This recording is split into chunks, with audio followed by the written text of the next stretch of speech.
ವಾಣಿ date 5/8/2026 ಪ್ರಾತಃ ಮುರಳಿ. ಓಂ ಶಾಂತಿ. ಬಾಪ್ ದಾದ ಮಧುಬನ ಮಧುರ ಮಕ್ಕಳೇ, ನೀವು ತಮ್ಮ ಯೋಗ ಬಲದಿಂದ ಈ ಹಳೆಯ ಪ್ರಪಂಚವನ್ನು ಪರಿವರ್ತನೆ ಮಾಡಿ ಹೊಸದನ್ನಾಗಿ ಮಾಡುತ್ತೀರಿ. ನೀವು ಆತ್ಮಿಕ ಸೇವೆಗಾಗಿ ಪ್ರಕಟವಾಗಿದ್ದೀರಿ. ಪ್ರಶ್ನೆ: ಪ್ರಾಮಾಣಿಕ ಸತ್ಯ ಪುರುಷಾರ್ಥಿ ಮಕ್ಕಳ ಚಿಹ್ನೆಗಳೇನು? ಉತ್ತರ: ಪ್ರಾಮಾಣಿಕ ಮಕ್ಕಳು ಎಂದೂ ಸಹ ತಮ್ಮ ತಪ್ಪನ್ನು ಮುಚ್ಚಿಡುವುದಿಲ್ಲ. ಕೂಡಲೇ ತಂದೆಗೆ ತಿಳಿಸುತ್ತಾರೆ. ಅವರು ಬಹಳ ಬಹಳ ನಿರಹಂಕಾರಿಯಾಗಿರುತ್ತಾರೆ. ಅವರ ಬುದ್ಧಿಯಲ್ಲಿ ಸದಾ ಇದೇ ವಿಚಾರವಿರುತ್ತದೆ: ನಾವು ಎಂತಹ ಕರ್ಮ ಮಾಡುವೆವೋ ನಮ್ಮನ್ನು ನೋಡಿ ಅನ್ಯರು ಮಾಡುವರು. ಅವರು ಯಾರದೇ ಡಿಸ್ಸರ್ವೀಸ್ನ ಗಾಯನ ಮಾಡುವುದಿಲ್ಲ. ತಮ್ಮ ಸರ್ವೀಸ್ನಲ್ಲಿ ತೊಡಗಿರುತ್ತಾರೆ. ಅವರು ಯಾರದೇ ಅವಗುಣವನ್ನು ನೋಡಿ ತಮ್ಮ ತಲೆ ಕೆಡಿಸಿಕೊಳ್ಳುವುದಿಲ್ಲ. ಗೀತೆ: ಧೈರ್ಯ ತಾಳು ಮಾನವನೇ. ಓಂ ಶಾಂತಿ. ಮಧುರಾತಿ ಮಧುರ ಆತ್ಮಿಕ ಮಕ್ಕಳ ಪ್ರತಿ ಆತ್ಮಿಕ ತಂದೆಯು ಧೈರ್ಯ ತರಿಸುತ್ತಾರೆ. ಹೇಗೆ ಲೌಕಿಕ ತಂದೆಯೂ ಸಹ ಧೈರ್ಯ ಕೊಡುತ್ತಾರಲ್ಲವೇ? ಯಾರಾದರೂ ರೋಗಿಯಾದರೆ ಅವರಿಗೆ ಸಮಾಧಾನ ನೀಡುತ್ತಾರೆ. ನಿಮ್ಮ ರೋಗದ ದುಃಖದ ದಿನಗಳು ಬದಲಾಗಿ ಸುಖದ ದಿನಗಳು ಬರುತ್ತವೆ ಎಂದು. ಅಲ್ಲಿ ಹದ್ದಿನ ತಂದೆಯು ಹದ್ದಿನ ಧೈರ್ಯವನ್ನು ತರಿಸುತ್ತಾರೆ. ಇವರಂತೂ ಬೇಹದ್ದಿನ ತಂದೆಯಾಗಿದ್ದಾರೆ. ಮಕ್ಕಳಿಗೆ ಬೇಹದ್ದಿನ ಧೈರ್ಯವನ್ನು ತರಿಸುತ್ತಿದ್ದಾರೆ. ಮಕ್ಕಳೇ, ಈಗ ನಿಮ್ಮ ಸುಖದ ದಿನಗಳು ಬರುತ್ತಿವೆ. ಇನ್ನು ಕೆಲವೇ ದಿನಗಳಿವೆ. ನೀವೀಗ ತಂದೆಯ ನೆನಪಿನಲ್ಲಿದ್ದು ಅನ್ಯರಿಗೂ ಕಲಿಸಿಕೊಡಿ. ನೀವು ಶಿವಶಕ್ತಿಯರಾಗಿದ್ದೀರಲ್ಲವೇ? ಶಿವತಂದೆಯ ಶಕ್ತಿ ಸೈನ್ಯವು ಪುನಃ ಪ್ರಕಟವಾಗಿದೆ. ಇವರು ಅಂದರೆ ಪಾಂಡವರು ಇದ್ದಾರೆ. ಇವರೆಲ್ಲರೂ ಶಿವನಿಂದ ಶಕ್ತಿಯನ್ನು ತೆಗೆದುಕೊಳ್ಳುತ್ತಾರೆ. ನೀವು ಶಕ್ತಿಯನ್ನು ತೆಗೆದುಕೊಳ್ಳುತ್ತೀರಿ. ತಂದೆಯು ತಿಳಿಸಿದ್ದಾರೆ. ಇದರಲ್ಲಿ ಕೃಪೆ ಅಥವಾ ಆಶೀರ್ವಾದದ ಮಾತಿಲ್ಲ. ನೆನಪಿನಲ್ಲಿದ್ದು ಶಕ್ತಿಯನ್ನು ತೆಗೆದುಕೊಳ್ಳುತ್ತಾ ಹೋಗಿರಿ. ನೆನಪಿನಿಂದಲೇ ನಿಮ್ಮ ವಿಕರ್ಮಗಳು ವಿನಾಶವಾಗುತ್ತಾ ಹೋಗುತ್ತವೆ ಮತ್ತು ನೀವು ಶಕ್ತಿವಂತರಾಗುತ್ತಾ ಹೋಗುತ್ತೀರಿ. ಶಿವನ ಶಕ್ತಿ ಸೇನೆಯು ಇಷ್ಟು ಸರ್ವಶಕ್ತಿವಂತನಾಗಿತ್ತು. ಯಾವುದು ಹಳೆಯ ಪ್ರಪಂಚವನ್ನು ಪರಿವರ್ತನೆ ಮಾಡಿ ಹೊಸದನ್ನಾಗಿ ಮಾಡಿ ಬಿಟ್ಟಿತು. ನಿಮಗೆ ತಿಳಿದಿದೆ. ಯೋಗ ಬಲದಿಂದ ಈ ಹಳೆಯ ಪ್ರಪಂಚವನ್ನೇ ಪರಿವರ್ತಿಸುತ್ತೀರಿ. ಮನುಷ್ಯರು ಬೆರಳು ಮೇಲೆ ಮಾಡಿ ತೋರಿಸಿ ಹೇಳುತ್ತಾರೆ, ಅಲ್ಲಾಹ್ನೋ ಗಾಡ್ನೋ ನೆನಪು ಮಾಡ್ರಿ ಎಂದು. ಈಗ ಮಕ್ಕಳಿಗೆ ಅರ್ಥವಾಗಿದೆ. ತಂದೆಯ ನೆನಪಿನಿಂದ ಈ ಕಲ್ಲುಗಳು ಪರ್ವತವು ಅರ್ಥಾತ್ ಪ್ರಪಂಚವು ಪರಿವರ್ತನೆ ಆಗಿ ಬಿಡುವುದು. ನಾವೀಗ ಪರಿಸ್ಥಾನವನ್ನು ಸ್ಥಾಪನೆ ಮಾಡುತ್ತಿದ್ದೇವೆ. ತಂದೆಯು ಮಕ್ಕಳಿಗೆ ತಿಳಿಸುತ್ತಾರೆ, ಮಕ್ಕಳೇ, ಪ್ರದರ್ಶನೆಯಲ್ಲಿ ಹೆಚ್ಚು ಸರ್ವೀಸ್ ಮಾಡಿರಿ, ಪರಿಶ್ರಮ ಪಡಿ, ಸಮಯ ಸಿಕ್ಕಿದಾಗಲೆಲ್ಲ ಕುಳಿತು ಕಲಿಯಿರಿ. ಬಹಳ ಸಹಜವಾಗಿದೆ. ಮಕ್ಕಳಿಗೆ ಪ್ರತಿಯೊಂದು ಪ್ರಕಾರದ ಶಿಕ್ಷಣವು ಸಿಗುತ್ತಾ ಇರುತ್ತದೆ. ಪ್ರತಿಯೊಬ್ಬರ ಕರ್ಮಗಳ ಲೆಕ್ಕಾಚಾರವಿದೆ. ಕನ್ಯರ ಕರ್ಮವು ಒಳ್ಳೆಯದಾಗಿದೆ. ಯಾರಿಗೆ ವಿವಾಹವಾಗಿದೆಯೋ ಅವರು ಹೇಳುತ್ತಾರೆ, ಈ ಸಮಯದಲ್ಲಿ ಒಂದು ವೇಳೆ ನಾವು ಕನ್ಯೆಯಾಗಿದ್ದರೆ ಇವೆಲ್ಲ ಬಂಧನಗಳಿಂದ ಮುಕ್ತರಾಗಿ ಸ್ವತಂತ್ರ ಪಕ್ಷಿಯಾಗಿರುತ್ತಿದ್ದೆವು. ಕನ್ಯರು ಸ್ವತಂತ್ರ ಪಕ್ಷಿಗಳಾಗಿದ್ದಾರೆ. ಆದರೆ ಕೆಟ್ಟ ಸಂಘದಲ್ಲಿ ಬಂದಾಗ ನಷ್ಟ ಉಂಟಾಗುತ್ತದೆ. ಸ್ತ್ರೀಯರಿಗೆ ಪುರುಷ ಮತ್ತು ಮಕ್ಕಳು ಮೊದಲಾದವರ ಎಷ್ಟೊಂದು ಬಂಧನವಿರುತ್ತದೆ. ಇದರಲ್ಲಿ ರೀತಿ ನೀತಿಗಳು ಮೊದಲಾದ ಎಷ್ಟೊಂದು ಬಂಧನಗಳಿರುತ್ತದೆ. ಕನ್ಯರಿಗೆ ಯಾವುದೇ ಬಂಧನವಿಲ್ಲ. ಬಾಂಬೆಯಲ್ಲಿಯೂ ಕನ್ಯೆಯರು ತಯಾರಾಗುತ್ತಿದ್ದಾರೆ. ನಮ್ಮ ಪ್ರಾಂತ್ಯವನ್ನು ನಾವೇ ಸಂಭಾಲನೆ ಮಾಡಿಕೊಳ್ಳುತ್ತೇವೆ ಎಂದು ಹೇಳುತ್ತಾರೆ. ಎಲ್ಲರೂ ತಮ್ಮ ಪ್ರಾಂತ್ಯಕ್ಕಾಗಿ ಎಷ್ಟೊಂದು ಪರಿಶ್ರಮ ಪಡುತ್ತಾರೆ. ನಮ್ಮ ಗುಜರಾತ್, ನಮ್ಮ UP ಎಂದು ಹೇಳುತ್ತಾರೆ. ನೀವು ಈಗ ತಮ್ಮ ಸ್ವರಾಜ್ಯವನ್ನು ಪಡೆಯುತ್ತೀರಿ. ಇದರಲ್ಲಿ ನಾನು ಇಂಥವನಾಗಿದ್ದೇನೆ, ಇಂತಹ ಪ್ರಾಂತ್ಯದವನಾಗಿದ್ದೇನೆ, ಇದು ಸಹ ಇರಬಾರದು. ನಿಮಗೆ ಯಾರೊಂದಿಗೂ ಈರ್ಷೆ ಇರಬಾರದು. ಯಾರದೇ ಅವಗುಣಗಳನ್ನು ನೋಡಿ ತಲೆ ಕೆಡಿಸಿಕೊಳ್ಳಬಾರದು. ತಮ್ಮನ್ನು ನೋಡಿಕೊಳ್ಳಿ. ಎಷ್ಟು ಆತ್ಮರಿಗೆ ಅರ್ಥಾತ್ ಸಹೋದರ ಸಹೋದರಿಯರಿಗೆ ಸುಖದ ಮಾರ್ಗವನ್ನು ತಿಳಿಸಿದ್ದೇವೆ. ಒಂದು ವೇಳೆ ಮಾರ್ಗವನ್ನು ತಿಳಿಸಲಿಲ್ಲವೆಂದರೆ ಅವರೇನು ಪ್ರಯೋಜನಕ್ಕಿಲ್ಲ. ತಂದೆಯ ಹೃದಯವನ್ನೇರಲು ಸಾಧ್ಯವಿಲ್ಲ. ಬಾಬ್ದಾದರವರ ಹೃದಯವನ್ನೇರದಿದ್ದರೆ ಸಿಂಹಾಸನದ ಮೇಲೆ ಕುಳಿತುಕೊಳ್ಳುವುದಕ್ಕೂ ಸಾಧ್ಯವಿಲ್ಲ. ತಂದೆಗೆ ಗೊತ್ತಿದೆ, ಕೆಲವು ಮಕ್ಕಳಿಗೆ ಸೇವೆಯು ಬಹಳ ಉಮಂಗವಿದೆ. ಸ್ವಲ್ಪವೂ ದೇಹಾಭಿಮಾನವಿಲ್ಲ. ಕೆಲವರಂತೂ ಬಹಳ ಅಹಂಕಾರದಲ್ಲಿರುತ್ತಾರೆ. ತನ್ನ ಮೇಲೆ ಕೃಪೆ ಇಲ್ಲ, ತಂದೆಯ ಮೇಲೆ ಕೃಪೆ ತೋರುತ್ತಿದ್ದೇವೆಂದು ತಿಳಿದುಕೊಳ್ಳುತ್ತಾರೆ. ಎಂದೂ ಯಾರದೇ ಅವಗುಣವನ್ನು ನೋಡಬಾರದು. ಇಂಥವರು ಹೀಗಿದ್ದಾರೆ, ಹೇಗೆ ಮಾಡುತ್ತಾರೆ, ಇದೇನೂ ಮಾಡಬಾರದು. ಇಂತಹ ಬುದ್ಧಿವಂತರೂ ಇದ್ದಾರೆ. ಒಬ್ಬರು ಇನ್ನೊಬ್ಬರ ಡಿಸ್ಸರ್ವಿಸ್ನ ಗಾಯನ ಮಾಡುತ್ತಾರೆ. ಇಂಥವರು ಹೀಗೆ ಮಾಡುತ್ತಾರೆ ಎಂದು. ಅರೆ, ನೀವು ತಮ್ಮ ಸರ್ವಿಸ್ ಮಾಡಿ. ಸರ್ವಿಸ್ನಲ್ಲಿ ತೊಡಗುವುದು ಬ್ರಾಹ್ಮಣ ಮಕ್ಕಳ ಕರ್ತವ್ಯವಾಗಿದೆ. ತಂದೆಯು ಕುಳಿತಿದ್ದಾರೆ. ತಂದೆಯ ಬಳಿ ಎಲ್ಲ ಸಮಾಚಾರವು ಬರುತ್ತದೆ. ಪ್ರತಿಯೊಬ್ಬರ ಸ್ಥಿತಿಯನ್ನು ತಂದೆಯು ತಿಳಿದುಕೊಂಡಿದ್ದಾರೆ. ಸರ್ವೀಸನ್ನು ನೋಡಿ ಮಹಿಮೆ ಮಾಡುತ್ತಾರೆ. ಮಕ್ಕಳಲ್ಲಿ ಸರ್ವೀಸಿನ ಹುರುಪು ಬರಬೇಕಾಗಿದೆ. ಈ ಆತ್ಮಿಕ ಸೇವೆಯಿಂದ ಪ್ರತಿಯೊಬ್ಬರೂ ತಮ್ಮ ಕಲ್ಯಾಣ ಮಾಡಿಕೊಳ್ಳಬೇಕಾಗಿದೆ. ಆ ಉದ್ಯೋಗ ವ್ಯಾಪಾರವನ್ನಂತೂ ಜನ್ಮ ಜನ್ಮಾಂತರದಿಂದ ಮಾಡುತ್ತಾ ಬಂದಿರಿ. ಈ ವ್ಯಾಪಾರವನ್ನು ಕೆಲವರೇ ವಿರಳ ವ್ಯಾಪಾರಿಗಳು ಮಾಡುವರು. ತಂದೆಯು ಸರ್ವೀಸಿನ ಬಹಳ ಸಹಜ ವಿಧಾನವನ್ನು ತಿಳಿಸುತ್ತಾರೆ. ಎಂದಿಗೂ ಇನ್ನೊಬ್ಬರ ನಿಂದನೆ ಮಾಡಬೇಡಿ. ಅನೇಕರು ಈ ರೀತಿ ಮಾಡುತ್ತಾರೆ. ಒಳ್ಳೊಳ್ಳೆಯ ಮಹಾರಥಿಗಳನ್ನು ಸಹ ಮಾಯೆಯು ಮೂಗನ್ನು ಹಿಡಿದುಕೊಳ್ಳುತ್ತದೆ.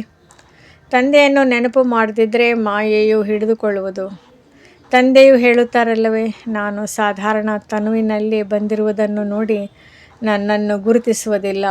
ಆದ್ದರಿಂದ ತಂದೆಗೂ ಸಹ ಹೀಗೀಗೆ ಮಾಡಬೇಕೆಂದು ಸಲಹೆ ಕೊಡುತ್ತಾರೆ. ಸ್ಥಿತಿಯು ಈ ರೀತಿ ಇರುತ್ತದೆ. ಅಂಥವರಿಗೆ ತಂದೆಯು ಸ್ವಲ್ಪ ಏನಾದರೂ ಹೇಳಿದರೂ ಸಹ ವಿರೋಧಿಗಳಾಗಿ ಬಿಡುತ್ತಾರೆ. ತಂದೆಗೂ ತಮ್ಮ ಮತವನ್ನು ಕಳಿಸುತ್ತಾರೆ. ಗಾದೆ ಇದೆ ಅಲ್ಲವೇ, ಇಲಿಗೆ ಅರಿಶಿನ ಕೊಂಬು ಸಿಕ್ಕಿದ ಕೂಡಲೇ ನಾನೇ ಅಂಗಡಿ ಮಾಲೀಕನೆಂದು ತಿಳಿದುಕೊಂಡಿತು. ನಾವು ಡಿಸ್ಸರ್ವೀಸ್ ಮಾಡುತ್ತೇವೆಂದು ತಿಳಿದುಕೊಳ್ಳುವುದಿಲ್ಲ. ತಪ್ಪುಗಳಂತೂ ಅನೇಕರಿಂದ ಆಗುತ್ತಿರುತ್ತವೆ. ಸ್ಥಿತಿಯು ಕೆಲವೊಮ್ಮೆ ಉತ್ತಮ, ಕೆಲವೊಮ್ಮೆ ಕನಿಷ್ಠ, ಹೀಗೆ ನಡೆಯುತ್ತಾ ಬಂದಿದೆ. ಪ್ರತಿಯೊಬ್ಬರೂ ತಮ್ಮ ಮನೋಸ್ಥಿತಿಯನ್ನು ನೋಡಿಕೊಳ್ಳಿ. ಪ್ರಾಮಾಣಿಕ ಮಕ್ಕಳು ತಮ್ಮ ಸ್ಥಿತಿಯನ್ನು ಕೂಡಲೇ ತಿಳಿಸಿಬಿಡುತ್ತಾರೆ. ಕೆಲವರಂತೂ ತಮ್ಮ ತಪ್ಪುಗಳನ್ನು ಬಚ್ಚಿಟ್ಟುಕೊಳ್ಳುತ್ತಾರೆ. ಇಲ್ಲಂತೂ ಬಹಳ ನಿರಹಂಕಾರಿತನವಿರಬೇಕು. ಸರ್ವೀಸನ್ನು ವೃದ್ಧಿಪಡಿಸುವುದರಲ್ಲಿ ತೊಡಗಬೇಕು. ಯಾವಾಗಲೂ ಈ ಸಂಕಲ್ಪವಿರಲಿ, ಎಂತಹ ಕರ್ಮವನ್ನು ನಾನು ಮಾಡುವೆನೋ ನನ್ನನ್ನು ನೋಡಿ ಅನ್ಯರು ಮಾಡುವರು. ನಾನು ಯಾರದೇ ನಿಂದನೆ ಮಾಡುತ್ತೇನೆಂದರೆ ಅನ್ಯರೂ ಮಾಡತೊಡಗುವರು. ಅನೇಕರಿಗೆ ಈ ಗಮನವಿರುವುದಿಲ್ಲ. ತಂದೆಯು ತಿಳಿಸುತ್ತಾರೆ, ನೀವು ತಮ್ಮ ಸರ್ವೀಸ್ನಲ್ಲಿ ತೊಡಗಿರಿ. ಇಲ್ಲದಿದ್ದರೆ ಬಹಳ ಪಶ್ಚಾತ್ತಾಪ ಪಡುವಿರಿ. ಅನೇಕರು ಶತ್ರುಗಳೂ ಆಗುತ್ತಾರೆ. ನೀವೀಗ ಶೂದ್ರರಿಂದ ಬದಲಾಗಿ ಬ್ರಹ್ಮ ಮುಖ ವಂಶಾವಳಿ ಬ್ರಾಹ್ಮಣರಾಗಿ ಬಿಟ್ಟಿರಿ. ಯಾರಲ್ಲಿ 5 ವಿಕಾರಗಳಿದೆಯೋ ಅವರು ಅಸುರಿ ಸಂಪ್ರದಾಯದವರಾಗಿದ್ದಾರೆ. ನೀವು ದೈವಿ ಸಂಪ್ರದಾಯದವರಾಗಿದ್ದೀರಿ. ದೇವತೆಗಳಾಗುವುದಕ್ಕಾಗಿ ನೀವು ವಿಕಾರಗಳ ಮೇಲೆ ವಿಜಯ ಗಳಿಸುತ್ತಿದ್ದೀರಿ. ದೇವತೆಗಳಂತೂ ಇಲ್ಲಿ ಇಲ್ಲ. ದೇವತೆಗಳು ಸತ್ಯುಗದಲ್ಲಿ ಇರುತ್ತಾರೆ. ನೀವೀಗ ದೈವಿ ಸಂಪ್ರದಾಯದವರಾಗುತ್ತಿದ್ದೀರಿ. ನೀವು ಮಕ್ಕಳಿಗೆ ಈಗ ತಿಳಿಸುವುದಕ್ಕಾಗಿ ಅವಕಾಶ ಸಿಗುತ್ತದೆ. ಅಂದಮೇಲೆ ಪ್ರದರ್ಶನಿಯಲ್ಲಿ ತಿಳಿಸುತ್ತಾ ಇರಿ. ಪ್ರದರ್ಶನಿ ಮೇಳಗಳಲ್ಲಿ ಪ್ರತಿಯೊಬ್ಬರ ನಾಡಿಯ ಬಗ್ಗೆ ಅರ್ಥವಾಗುತ್ತದೆ. ಪ್ರೊಜೆಕ್ಟರ್ನಲ್ಲಿಯೂ ಯಾರಿಗೂ ತಿಳಿಸುವುದಕ್ಕೆ ಆಗೋದಿಲ್ಲ. ಸನ್ಮುಖದಲ್ಲಿ ತಿಳಿಸುವುದರಿಂದಲೇ ಮನುಷ್ಯರಿಗೆ ಅರ್ಥವಾಗುವುದು. ಆದ್ದರಿಂದ ಪ್ರದರ್ಶನಿ ಮೇಳವು ಒಳ್ಳೆಯ ಸಾಧನವಾಗಿದೆ. ಅದರಲ್ಲಿ ಬರೆಯಲೂಬಹುದು. ಪ್ರದರ್ಶನಿ ಮೇಳ ಮಾಡುವ ಉಮಂಗವಿರಬೇಕು. ನಿಯಮಿತವಾಗಿ ಓದುವುದರಿಂದಲೇ ನಶೆ ಇರುವುದು. ಒಂದು ವೇಳೆ ಬಂಧನದಲ್ಲಿರುವವರಾದರೆ ಮನೆಯಲ್ಲಿದ್ದು ತಂದೆಯನ್ನು ನೆನಪು ಮಾಡುತ್ತಾ ಇದ್ದರೆ ವಿಕರ್ಮಗಳು ವಿನಾಶವಾಗುವವು. ಮನೆಯಲ್ಲಿ ಕುಳಿತುಕೊಂಡು ನೆನಪು ಮಾಡುವುದು ಸಹ ಒಳ್ಳೆಯದಾಗಿದೆ. ಆದರೆ ನೆನಪು ಮಾಡುವುದು ಎಂದರೆ ಮಕ್ಕಳಿಗೆ ಬಹಳ ಕಷ್ಟದ ಮಾತಾಗಿಬಿಟ್ಟಿದೆ. ಯಾವ ತಂದೆಯಿಂದ 21 ಜನ್ಮಗಳ ಆಸ್ತಿ ಸಿಗುತ್ತದೆಯೋ ಅವರನ್ನೇ ನೆನಪು ಮಾಡುವುದಿಲ್ಲ. ಒಳ್ಳೊಳ್ಳೆಯ ಭಾಷಣ ಮಾಡುವಂಥ ಮಕ್ಕಳು ಸಹ ತಂದೆಯನ್ನು ನೆನಪು ಮಾಡುವುದಿಲ್ಲ. ಅಮೃತ ವೇಳೆ ಏಳುವುದಿಲ್ಲ. ಎದ್ದರು ಕುಳಿತು ಕೂಡಲೇ ತೂಕಡಿಸುತ್ತಾರೆ. ನೆನಪು ಮಾಡುವುದಕ್ಕಾಗಿ ಮುಂಜಾನೆಯ ಸಮಯ ಬಹಳ ಒಳ್ಳೆಯದಾಗಿದೆ. ಭಕ್ತಿ ಮಾರ್ಗದಲ್ಲಿ ಮುಂಜಾನೆ ಎದ್ದು ತೊಡಗುತ್ತಾರೆ. ಅವರದು ಇಳಿಯುವ ಕಲೆಯಾಗಿದೆ. ಇಲ್ಲಂತೂ ಏರುವ ಮಾತಾಗಿದೆ. ಮಾಯೆಯು ಎಷ್ಟೊಂದು ವಿಘ್ನಗಳನ್ನು ಹಾಕುತ್ತದೆ. ಮುಂಜಾನೆ ಎದ್ದು ತಂದೆಯನ್ನು ನೆನಪು ಮಾಡದಿದ್ದರೆ ಧಾರಣೆ ಹೇಗಾಗುವುದು? ಹೇಗೆ ವಿಕರ್ಮ ವಿನಾಶವಾಗುವುದು? ಕೇವಲ ಮುರಳಿಯನ್ನು ತಿಳಿಸುವುದಂತೂ ಚಿಕ್ಕ ಮಕ್ಕಳು ಸಹ ಕಲಿತು ತಿಳಿಸಬಲ್ಲರು. ಈ ವಿದ್ಯೆಯು ದೊಡ್ಡವರಿಗಾಗಿ ಇದೆ. ಇದು ಎಷ್ಟು ದೊಡ್ಡ ವಿಶ್ವವಿದ್ಯಾಲಯವಾಗಿದೆ. ನಮಗೆ ಓದಿಸುವವರು ಯಾರು ಎಂಬುದು ಮಕ್ಕಳಿಗೆ ನಶೆ ಇರುವುದಿಲ್ಲ. ಮಾಯೆಯು ಯಾರಿಗಾದರೂ ಮೋಸ ಮಾಡುತ್ತದೆ ಎಂದರೆ ಅಂಥವರನ್ನು ನಾವು ನೋಡದೆ ನಮ್ಮ ಸರ್ವಿಸ್ನಲ್ಲಿ ತೊಡಗಿರಬೇಕಾಗಿದೆ. ತಂದೆಯ ಬಳಿ ಎಲ್ಲ ಸಮಾಚಾರಗಳು ಬರುತ್ತಿರುತ್ತವೆ. ಕೆಲವರು ದೇಹಾಭಿಮಾನದಲ್ಲಿ ಬಂದು ಇವರು ಹೀಗೆ ಮಾಡುತ್ತಾರೆ, ಹಾಗೆ ಮಾಡುತ್ತಾರೆ ಎಂದು ತಿಳಿದುಕೊಳ್ಳುತ್ತಾರೆ. ಅನ್ಯರ ನಿಂದನೆ ಮಾಡುತ್ತಾ ಸಮಯವನ್ನು ವ್ಯರ್ಥವಾಗಿ ಕಳೆಯುತ್ತಾರೆ. ಸರ್ವಿಸ್ನಲ್ಲಿರುವುದು ನಿಮ್ಮ ಕರ್ತವ್ಯವಾಗಿದೆ. ಯಾವುದೇ ಮಾತಿದ್ದರೆ ತಂದೆಗೆ ತಿಳಿಸಿ ಬಿಟ್ಟು ಬಿಡಬೇಕಾಗಿದೆ. ಪರಚಿಂತನೆ ಮಾಡಬಾರದು. ಮಕ್ಕಳು ದಿನ ರಾತ್ರಿ ಸರ್ವಿಸ್ನಲ್ಲಿ ತೊಡಗಬೇಕು. ನಿಮ್ಮ ಕರ್ತವ್ಯ ಇದಾಗಿದೆ. ಪ್ರತಿನಿತ್ಯವೂ ಪ್ರದರ್ಶನೆಯಲ್ಲಿ ತಿಳಿಸಿರಿ, ಇವರು ಶಿವತಂದೆ, ಇವರು ಪ್ರಜಾಪಿತ ಬ್ರಹ್ಮನಾಗಿದ್ದಾರೆ. ಕಲ್ಪದ ಮೊದಲು ಸಹ ಪ್ರಜಾಪಿತ ಬ್ರಹ್ಮರವರ ಗಾಯನವಿದೆ. ಪ್ರಜಾಪಿತ ಬ್ರಹ್ಮರವರ ಮೂಲಕ ತಂದೆಯು ಮನುಷ್ಯ ಸೃಷ್ಟಿಯನ್ನು ರಚಿಸುತ್ತಾರೆ. ಅಂದರೆ ಇದರ ಅರ್ಥವು ಮನುಷ್ಯರು ಇಲ್ಲವೆಂದಲ್ಲ. ಮನುಷ್ಯರ ಸೃಷ್ಟಿಯನ್ನು ರಚಿಸುತ್ತಾರೆ ಎಂದರೆ ಅರ್ಥ ಮುಳ್ಳುಗಳಂತೆ ಇರುವವರನ್ನು ಹೂಗಳನ್ನಾಗಿ ಮಾಡುತ್ತಾರೆ. ಬ್ರಹ್ಮರವರ ಮೂಲಕ ಸೃಷ್ಟಿಯನ್ನು ರಚಿಸುತ್ತಾರೆಂದರೆ ಮೇಲೇನೂ ರಚಿಸುವುದಿಲ್ಲ. ಬ್ರಹ್ಮರವರು ಇಲ್ಲಿಯೇ ಇರಬೇಕಲ್ಲವೇ? ಇದನ್ನು ಎಷ್ಟು ಸ್ಪಷ್ಟವಾಗಿ ತಿಳಿಸಲಾಗುತ್ತದೆ. ತಂದೆಯು ತಿಳಿಸುತ್ತಾರೆ, ನಾನು ಬಹಳ ಜನ್ಮಗಳ ಅಂತಿಮ ಜನ್ಮದಲ್ಲಿ ಪ್ರವೇಶ ಮಾಡಿ ಮನುಷ್ಯರನ್ನು ದೇವತೆಗಳನ್ನಾಗಿ ಮಾಡುತ್ತೇನೆ. ಆದ್ದರಿಂದ ಮಕ್ಕಳು ಸರ್ವಿಸ್ನಲ್ಲಿ ಹಗಲು ರಾತ್ರಿ ಪರಿಶ್ರಮ ಪಡಬೇಕಾಗಿದೆ. ಉದ್ಯೋಗ ವ್ಯವಹಾರಗಳಿಂದ ಸ್ವಲ್ಪ ಸಮಯವನ್ನು ತೆಗೆದು ಇದರಲ್ಲಿ ತೊಡಗಬೇಕಾಗಿದೆ. ಬಿಡುವು ಸಿಗುವುದಿಲ್ಲವೆಂದಲ್ಲ. ಒಂದು ವೇಳೆ ಕಾಯಿಲೆ ಬಂದರೆ ಆಗ ಬಿಡುವಿಲ್ಲವೆಂದು ಹೇಳುವಿರಾ? ಆದ್ದರಿಂದ ಪುರುಷಾರ್ಥ ಮಾಡಬೇಕಾಗಿದೆ. ಪ್ರೇರಣೆಯಿಂದ ಏನೂ ಆಗುವುದಿಲ್ಲ. ಭಗವಂತನಿಂದಲೇ ಪ್ರೇರಣೆಯ ಮೂಲಕ ಏನೂ ಆಗಲು ಸಾಧ್ಯವಿಲ್ಲ. ಅಂದಮೇಲೆ ಅನ್ಯರಿಂದ ಹೇಗಾಗುವುದು? ಭಗವಂತನು ಏನು ತಾನೇ ಮಾಡಲು ಸಾಧ್ಯವಿಲ್ಲ. ಸತ್ತಿರುವವರನ್ನು ಬದುಕಿಸಬಲ್ಲರು ಎಂದು ಮನುಷ್ಯರು ತಿಳಿದುಕೊಳ್ಳುತ್ತಾರೆ. ಅರೆ, ಭಗವಂತನಿಗೆ ನೀವು ಹೇ ಪತಿತ ಪಾವನ, ಬಂದು ನಮ್ಮನ್ನು ಪಾವನರನ್ನಾಗಿ ಮಾಡಿ ಎಂದು ಹೇಳುತ್ತೀರಿ. ಮತ್ಯಾವುದೇ ಮಾತನ್ನು ಹೇಳುವುದಿಲ್ಲ. ಬಂದು ಸತ್ತವರನ್ನು ಬದುಕಿಸಿ ಎಂದು ಹೇಳುತ್ತೀರೇನು?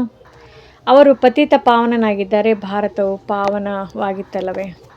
ತಂದೆಯು ತಿಳಿಸುತ್ತಾರೆ, ನಾನು ಕಲ್ಪಕಲ್ಪವು ಬಂದು ಪಾವನರನ್ನಾಗಿ ಮಾಡುತ್ತೇನೆ. ಮತ್ತೆ ಮಾಯೆಯು ಬಂದು ಪತಿತರನ್ನಾಗಿ ಮಾಡುತ್ತದೆ. ಈಗ ಪುನಃ ಪಾವನರನ್ನಾಗಿ ಮಾಡಲು ನಾನು ಬಂದಿದ್ದೇನೆ. ಎಷ್ಟು ಸಹಜ ಮಾತನ್ನು ತಿಳಿಸುತ್ತಾರೆ. ನಾಟಿ ವೈದ್ಯರು ದೊಡ್ಡ ಕಾಯಿಲೆಯನ್ನು ಸಹ ಗಿಡಮೂಲಿಕೆಗಳಿಂದ ಸರಿಪಡಿಸುತ್ತಾರೆ. ಆಗ ಅವರಿಗೆ ಮಹಿಮೆಯೂ ಆಗುತ್ತದೆ. ಯಾರಿಗಾದರೂ ಮಗುವಾಯಿತು ಅಥವಾ ಹಣ ಸಿಕ್ಕಿತೆಂದರೆ ಗುರುವಿನ ಕೃಪೆಯಾಯಿತೆಂದು ಹೇಳುತ್ತಾರೆ. ಒಳ್ಳೆಯದು. ಮಗುವು ಸತ್ತು ಹೋದರೆ ಇದು ಈಶ್ವರನ ಲೀಲೆ ಎಂದು ಹೇಳುತ್ತಾರೆ. ಇವೆಲ್ಲ ಮಾತುಗಳನ್ನು ಈಗ ನೀವು ಮಕ್ಕಳು ತಿಳಿದುಕೊಳ್ಳುತ್ತೀರಿ. ಸನ್ಯಾಸಿಗಳು ಪವಿತ್ರರಾಗುತ್ತಾರೆಂದರೆ ಅವರಿಗೆ ಬಹಳ ಮಾನ್ಯತೆ ಇರುತ್ತದೆ. ಆದರೆ ಅವರು ಹಠಯೋಗಿಗಳಾಗಿದ್ದರೆ ರಾಜಯೋಗವನ್ನು ಕಲಿಸಲು ಸಾಧ್ಯವಿಲ್ಲ. ಅವರು ಸನ್ಯಾಸಿಗಳು, ನಾವು ಗೃಹಸ್ಥಿಗಳಾಗಿದ್ದೇವೆ. ಅಂದಮೇಲೆ ನಾನು ನಮ್ಮನ್ನು ಅನುಯಾಯಿಗಳೆಂದು ಕರೆಸಿಕೊಳ್ಳಲು ಹೇಗೆ ಸಾಧ್ಯ? ತಂದೆ ತಿಳಿಸುತ್ತಾರೆ, ಮಕ್ಕಳು ಸಂಪೂರ್ಣ ಫಾಲೋ ಮಾಡಬೇಕಾಗಿದೆ. ಮನ್ಮನಾಭವ, ನನ್ನನ್ನು ನೆನಪು ಮಾಡಿದರೆ ನೀವು ಪವಿತ್ರರಾಗುವಿರಿ ಮತ್ತು ನನ್ನ ಜೊತೆ ಬರುವಿರಿ. ನಾನಂತೂ ಸದಾ ಪಾವನನಾಗಿದ್ದೇನೆ. ಮನುಷ್ಯರು ಪತಿತರನ್ನಾಗಿ ಮಾಡುತ್ತಾರೆ. ತಂದೆಯು ಬಂದು ಪಾವನರನ್ನಾಗಿ ಮಾಡುತ್ತಾರೆ. ಅವರು ಪವಿತ್ರತೆ, ಸುಖ, ಶಾಂತಿಯ ಸಾಗರನಾಗಿದ್ದಾರೆ. ನಿಮ್ಮನ್ನು ಅದೇ ರೀತಿ ಮಾಡುತ್ತಿದ್ದಾರೆ. ನೀವು ಯೋಗ ಬಲದಿಂದ ಆತ್ಮವನ್ನು ಪವಿತ್ರವನ್ನಾಗಿ ಮಾಡಿಕೊಳ್ಳುತ್ತೀರಿ. ನಮಗೆ ಸುಂದರ ಶರೀರ ಸಿಗುವುದೆಂದು ನಿಮಗೆ ತಿಳಿದಿದೆ. ಮನುಷ್ಯರನ್ನು ಪ್ರತ್ಯಕ್ಷದಲ್ಲಿ ದೇವತೆಗಳನ್ನಾಗಿ ಮಾಡಬೇಕಾಗಿದೆ. ಕೇವಲ ದೇವತೆಗಳ ಉಡುಪುಗಳನ್ನು ಧರಿಸಿದರೆ ಸಾಕು ಎಂದಲ್ಲ, ತಮ್ಮ ಮೇಲೆ ಸಂಪೂರ್ಣ ಗಮನ ಕೊಡಬೇಕಾಗಿದೆ. ದೇಹಾಭಿಮಾನ ಬರಬಾರದು. ಬಾಬಾ, ನಾವಂತೂ ತಮ್ಮಿಂದ ಆಸ್ತಿಯನ್ನು ಪಡೆದೇ ತೀರುತ್ತೇವೆ. ನಾವು ಭಾರತವನ್ನು ಶ್ರೇಷ್ಠಾಚಾರ್ಯನ್ನಾಗಿ ಮಾಡಿಯೇ ತೀರುತ್ತೇವೆ. ನಿಶ್ಚಯ ಬುದ್ಧಿಯವರೇ ಹೇಳುತ್ತಾರಲ್ಲವೇ? ಕೆಲವರಂತೂ ಇಷ್ಟು ಸ್ವಲ್ಪ ಸಮಯದಲ್ಲಿ ಹೇಗಾಗುವುದೋ ಎಂದು ಹೇಳುತ್ತಾರೆ. ವಾಸ್ತವದಲ್ಲಿ ಎಂದೂ ಈ ಸಂಶಯವನ್ನು ತರಬಾರದು. ಸಂಶಯದಲ್ಲಿ ಬಂದರೆ ಮತ್ತೆ ಸರ್ವಿಸ್ನಲ್ಲಿ ಹಿಂದೆ ಉಳಿಯುತ್ತೀರಿ. ಸಮಯವು ಬಹಳ ಕಡಿಮೆ ಇದೆ. ಎಷ್ಟು ಸಾಧ್ಯವೋ ತೀವ್ರ ಪುರುಷಾರ್ಥ ಮಾಡಬೇಕಾಗಿದೆ. ಸ್ವಲ್ಪ ಯುದ್ಧ ಮೊದಲಾದವುಗಳ ಸೂಚನೆಗಳು ಕಾಣಿಸಿಕೊಂಡ್ರೆ ನಂತರ ನೋಡಿ ಎಷ್ಟು ಪರಿಶ್ರಮ ಪಡುತ್ತಾರೆ. ನಾವು ಪೂರ್ಣ ನೆನಪಿನಲ್ಲಿ ಇರಲಿಲ್ಲವೆಂದರೆ ಆ ಸಮಯದಲ್ಲಂತೂ ನಾವು ಮಾಡಿಬಿಡಲು ಸಾಧ್ಯವಿಲ್ಲ ಎಂಬುದು ಅರ್ಥವಾಗುತ್ತದೆ ಅಲ್ಲವೇ? ಆ ಸಮಯದಲ್ಲಂತೂ ಬಹಳ ಆಪತ್ತುಗಳಿರುತ್ತವೆ. ಆದ್ದರಿಂದ ತಂದೆಯು ತಿಳಿಸುತ್ತಾರೆ, ಎಷ್ಟು ಸಾಧ್ಯವೋ ಈಗಲೇ ತೀವ್ರ ಪುರುಷಾರ್ಥ ಮಾಡಿರಿ. ಇದು ಆತ್ಮಗಳ ಸ್ಪರ್ಧೆಯಾಗಿದೆ. ತಂದೆಯು ಎಷ್ಟು ಚೆನ್ನಾಗಿ ತಿಳಿಸುತ್ತಾರೆ, ಗುರಿಯನ್ನು ತಲುಪಿ ಅರ್ಥಾತ್ ತಂದೆಯ ಮನೆಗೆ ಹೋಗಿ ಮತ್ತೆ ಹೊಸ ಪ್ರಪಂಚದಲ್ಲಿ ಬರಬೇಕಾಗಿದೆ. ಇದು ಬಹಳ ಒಳ್ಳೆಯ ಸ್ಪರ್ಧೆಯಾಗಿದೆ. ತಂದೆಯು ತಿಳಿಸುತ್ತಾರೆ, ನನ್ನನ್ನು ಮುಟ್ಟಿ ಅರ್ಥಾತ್ ಮೂಲ ಮನೆಗೆ ಹೋಗಿ ಪುನಃ ಬರಬೇಕಾಗಿದೆ. ಮೊಟ್ಟಮೊದಲು ಯಾರು ಯೋಗಯುಕ್ತರಾಗಿರುವರೋ ಅವರೇ ಬರುತ್ತಾರೆ.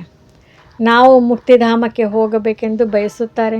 ಆದ್ದರಿಂದ ತಂದೆಯು ತಿಳಿಸುವುದೇನೆಂದರೆ, ಮಕ್ಕಳೇ, ನನ್ನನ್ನು ನೆನಪು ಮಾಡಿದರೆ ನೀವು ಮುಕ್ತಿಧಾಮಕ್ಕೆ ಬರುವಿರಿ. ಮುಕ್ತಿಧಾಮವಂತೂ ಎಲ್ಲರಿಗೂ ಇಷ್ಟವಿದೆ. ಪುನಃ ಪಾತ್ರವನ್ನು ಅಭಿನಯಿಸಲು ಇಲ್ಲಿಗೆ ಬರುತ್ತೀರಿ. ಮೋಕ್ಷವು ಯಾರಿಗೂ ಸಿಗುವುದಿಲ್ಲ. ಈಶ್ವರಿಯ ಇತಿಹಾಸ ಭೂಗೋಳದಲ್ಲಿ ಮೋಕ್ಷವೆಂಬ ಪದವಿಲ್ಲ. ನಿಮಗೆ 1 ಸೆಕೆಂಡಿನಲ್ಲಿ ಜೀವನ್ಮುಕ್ತಿ ಸಿಗುತ್ತದೆ. ಉಳಿದೆಲ್ಲರೂ ಮುಕ್ತರಾಗಿ ಬಿಡುತ್ತಾರೆ. ರಾವಣ ರಾಜ್ಯದಿಂದ ಮುಕ್ತರಾಗಲೇಬೇಕಾಗಿದೆ. ಯಾರು ಪುರುಷಾರ್ಥ ಮಾಡುವರೋ ಅವರೇ ಶ್ರೇಷ್ಠ ಪದವಿಯನ್ನು ಪಡೆಯುವರು. ಮಕ್ಕಳು ಬಹಳ ಮಧುರರಾಗಬೇಕಾಗಿದೆ. ಸ್ವಭಾವವು ಬಹಳ ಮಧುರವಾಗಿರಲಿ. ಕ್ರೋಧಿಗಳಾಗಬಾರದು. ದುರ್ವಾಸ ಮುನಿಯ ಹೆಸರಿದೆಯಲ್ಲವೇ? ಈ ರಾಜ ಋಷಿಗಳಲ್ಲಿಯೂ ಕೆಲವರು ಈ ರೀತಿ ಇದ್ದಾರೆ. ಆದ್ದರಿಂದ ಸದಾ ತಮ್ಮ ಹೃದಯದ ಮೇಲೆ ಕೈ ಇಟ್ಟು ಕೇಳಿಕೊಳ್ಳಿ, ನಾನು ಏನು ಮಾಡುತ್ತೇನೆ? ಇದರಿಂದ ನನಗೆ ಏನು ಪದವಿ ಸಿಗುವುದು? ಒಂದು ವೇಳೆ ಸರ್ವಿಸ್ ಮಾಡಲಿಲ್ಲ, ತನ್ನ ಸಮಾನರನ್ನಾಗಿ ಮಾಡಿಕೊಳ್ಳದಿದ್ದರೆ ಏನು ಪದವಿ ಸಿಗುವುದು? ಸ್ವಲ್ಪದರಲ್ಲಿಯೇ ಖುಷಿಯಾಗಿ ಬಿಡಬಾರ್ದು. ನೀವು ಮಕ್ಕಳಿಗೂ ಸಂಪೂರ್ಣ ರಾಜ್ಯವನ್ನು ಕೊಡುವುದಕ್ಕಾಗಿ ನಾನು ಬಂದಿದ್ದೇನೆ. ಅಂದಮೇಲೆ ಸಾಹಸವನ್ನಿಟ್ಟು ಮಾಡಿ ತೋರಿಸಬೇಕಾಗಿದೆ. ಕೇವಲ ಕೇಳುವುದರಿಂದ ಏನೂ ಸಾಧ್ಯವಿಲ್ಲ. ತಂದೆಯ ಸೇವೆಯಲ್ಲಿ ತಮ್ಮ ಮೂಳೆಗಳನ್ನು ಉಪಯೋಗಿಸಬೇಕಾಗಿದೆ. ಮಾಡಿಯೂ ಮಾಡುತ್ತಾರೆ. ಆದರೆ ಕೆಲವೊಮ್ಮೆ ದೇಹಾಭಿಮಾನವು ಬರುವುದರಿಂದ ನಶೆಯು ಬಂದು ಬಿಡುತ್ತದೆ ಮತ್ತು ಕೆಳಗೆ ಬೀಳುತ್ತಾರೆ. ಮಾಯು ಸಹ ಕಡಿಮೆ ಶಕ್ತಿಶಾಲಿ ಇಲ್ಲ. ತಂದೆ ಶ್ರೀಮತದಂತೆ ನಡೆಯದಿದ್ದರೆ ಮಾಯು ಯುದ್ಧ ಮಾಡುತ್ತದೆ. ಆಗ ತಂದೆಗೆ ವಿಚ್ಛೇದನೆ ಕೊಟ್ಟು ಬಿಡುತ್ತಾರೆ.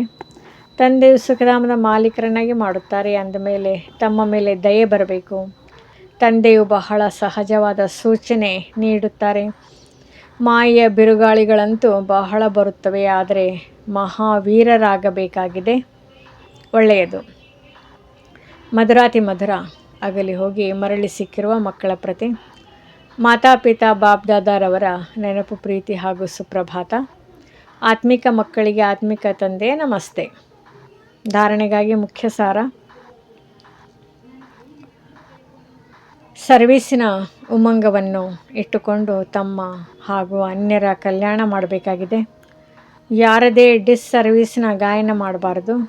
ಪರಚಿಂತನೆಯಲ್ಲಿ ತಮ್ಮ ಸಮಯವನ್ನು ಕಳೆಯಬಾರದು. ಪ್ರಾಮಾಣಿಕ ಹಾಗೂ ನಿರಹಂಕಾರಿಯಾಗಿ ಸೇವೆಯನ್ನು ವೃದ್ಧಿಪಡಿಸಬೇಕಾಗಿದೆ. ಬೆಳಿಗ್ಗೆ ಎದ್ದು ಬಹಳ ಪ್ರೀತಿಯಿಂದ ತಂದೆಯನ್ನು ನೆನಪು ಮಾಡಬೇಕಾಗಿದೆ. ನುಡಿಯುವುದು ಮತ್ತು ನಡೆಯುವುದು ಸಮಾನವನ್ನಾಗಿ ಮಾಡಿಕೊಳ್ಳಬೇಕಾಗಿದೆ. ವರದಾನ: ಮನ್ಮನಾಭವದ ಸ್ಥಿತಿಯ ಮೂಲಕ ಮನಸ್ಸಿನ ಭಾವಗಳನ್ನು ತಿಳಿಯುವಂತಹ ಸಫಲತಾ ಸ್ವರೂಪ ಭವ. ಯಾವ ಮಕ್ಕಳು ಮನ್ಮನಾಭವದ ಸ್ಥಿತಿಯಲ್ಲಿ ಇರುತ್ತಾರೆಯೋ ಅವರು ಅನ್ಯರ ಮನಸ್ಸಿನ ಭಾವವನ್ನು ತಿಳಿಯಬಹುದು. ಮಾತು ಭಲೆ ಯಾವುದೇ ಇರಲಿ, ಆದರೆ ಅದರ ಭಾವವೇನಾಗಿದೆ ಎಂಬುದನ್ನು ತಿಳಿದುಕೊಳ್ಳುವ ಅಭ್ಯಾಸವನ್ನು ಮಾಡುತ್ತೀರಿ. ಪ್ರತಿಯೊಬ್ಬರ ಮನಸ್ಸಿನ ಭಾವವನ್ನು ತಿಳಿಯುವುದರಿಂದ ಅವರ ಬಯಕೆ ಅಥವಾ ಪ್ರಾಪ್ತಿಯ ಇಚ್ಛೆ ಏನಿದೆಯೋ ಅದನ್ನು ಸಂಪೂರ್ಣಗೊಳಿಸಲು ಸಾಧ್ಯವಾಗುತ್ತದೆ. ಇದರಿಂದ ಅವರು ಅವಿನಾಶಿ ಪುರುಷಾರ್ಥಿ ಆಗಿಬಿಡುತ್ತಾರೆ. ನಂತರ ಸ್ವಲ್ಪವೇ ಸಮಯದಲ್ಲಿ ಸೇವೆಯ ಸಫಲತೆಯೂ ಸಹ ಬಹಳಷ್ಟು ಕಾಣಿಸುತ್ತದೆ ಮತ್ತು ತಾವು ಪುರುಷಾರ್ಥಿ ಸ್ವರೂಪಕ್ಕೆ ಬದಲಾಗಿ ಸಫಲತಾ ಸ್ವರೂಪರಾಗಿ ಬಿಡುತ್ತೀರಿ. ಸ್ಲೋಗನ್: ಮಲಗುವ ಸಮಯದಲ್ಲಿ ಎಲ್ಲವನ್ನು ತಂದೆಗೆ ಅರ್ಪಣೆ ಮಾಡಿ ಖಾಲಿಯಾಗಿ ಬಿಡಿ. ಅದರಿಂದ ವ್ಯರ್ಥ ಅಥವಾ ವಿಕಾರಿ ಸ್ವಪ್ನಗಳು ಬರುವುದಿಲ್ಲ. ಅವ್ಯಕ್ತ ಸೂಚನೆಗಳು: ಅಪವಿತ್ರತೆಯ ಬೀಜವನ್ನು ಸಮಾಪ್ತಿ ಮಾಡಿ ಸಂಪೂರ್ಣ ಸ್ವಚ್ಛ ಪವಿತ್ರ ಆಗಿರಿ. ತಾವು ಆತ್ಮಗಳು ಬ್ರಾಹ್ಮಣ ಜೀವನದಲ್ಲಿ ಇಷ್ಟು ಪವಿತ್ರ ಆಗುತ್ತೀರಿ. ಯಾವುದರಿಂದ? ಶರೀರವನ್ನು ಪ್ರಕೃತಿಯನ್ನು ಪವಿತ್ರವಾಗಿ ಮಾಡಿಬಿಡುತ್ತೀರಿ. ಹಾಗಾಗಿ ಶರೀರವು ಪವಿತ್ರವಾಗಿರುತ್ತದೆ, ಆತ್ಮವು ಪವಿತ್ರವಾಗಿರುತ್ತದೆ. ಸಂಪೂರ್ಣ ಪವಿತ್ರ ಅರ್ಥಾತ್ ಅಪವಿತ್ರತೆಯ ಅಂಶ ಮಾತ್ರವೂ ಇರಬಾರ್ದು. ಏಕೆಂದರೆ ಎಷ್ಟು ಪವಿತ್ರತೆ ಇರುವುದು ಅಷ್ಟು ಬ್ರಾಹ್ಮಣ ಜೀವನದ ಪರ್ಸನಾಲಿಟಿ ಇರುವುದು. ಒಂದು ವೇಳೆ ಪವಿತ್ರತೆ ಕಡಿಮೆ ಇದ್ದರೆ ಪರ್ಸನಾಲಿಟಿಯು ಕಡಿಮೆ. ಈ ಪವಿತ್ರತೆಯ ಪರ್ಸನಾಲಿಟಿ ಸೇವೆಯಲ್ಲಿ ಸಹ ಸಫಲತೆ ಸಹಜವಾಗಿ ತರಿಸುವುದು. ಓಂ ಶಾಂತಿ. ಓಂ ನಮಃ ಶಿವಾಯ. ನಮ್ಮ ಚಾನೆಲ್ ವಿಡಿಯೋಗಳ ಹೆಚ್ಚಿನ ಮಾಹಿತಿಗಾಗಿ ಸಬ್ಸ್ಕ್ರೈಬ್ ಬಟನ್ಗೆ ಕ್ಲಿಕ್ ಮಾಡಿ ನಮ್ಮ ಚಾನೆಲ್ಗೆ ಸಬ್ಸ್ಕ್ರೈಬ್ ಮಾಡಿ. ಈ ವಿಡಿಯೋ ಇಷ್ಟವಾದಲ್ಲಿ ಲೈಕ್ ಮಾಡಿ, ಶೇರ್ ಮಾಡಿ ಹಾಗೂ ಕಮೆಂಟ್ ಮಾಡಿ. ಈ ಮುರಳಿ ತಮಗೆ ಇಷ್ಟವಾದಲ್ಲಿ ನಮ್ಮ ಚಾನಲನ್ನು ಸಬ್ಸ್ಕ್ರೈಬ್ ಮಾಡಿ. ತಮಗೆ ವಿಡಿಯೋ ನೋಟಿಫಿಕೇಷನ್ ಸಿಗ್ತಾ ಇರುವುದು. ಇಂದಿನ ಕನ್ನಡ ಜ್ಞಾನ ಮುರಳಿ, ಸಹಜ ರಾಜಯೋಗ ಅನೇಕ ವಿಡಿಯೋಗಳ ಮಾಹಿತಿಗಾಗಿ ನಮ್ಮ ಚಾನಲನ್ನು ಸಬ್ಸ್ಕ್ರೈಬ್ ಮಾಡಿ, ಲೈಕ್ ಮಾಡಿ, ಶೇರ್ ಮಾಡಿ, ಕಮೆಂಟ್ ಮಾಡಿ ಮತ್ತು ಬೆಲ್ ಐಕಾನನ್ನು ಒತ್ತಿ.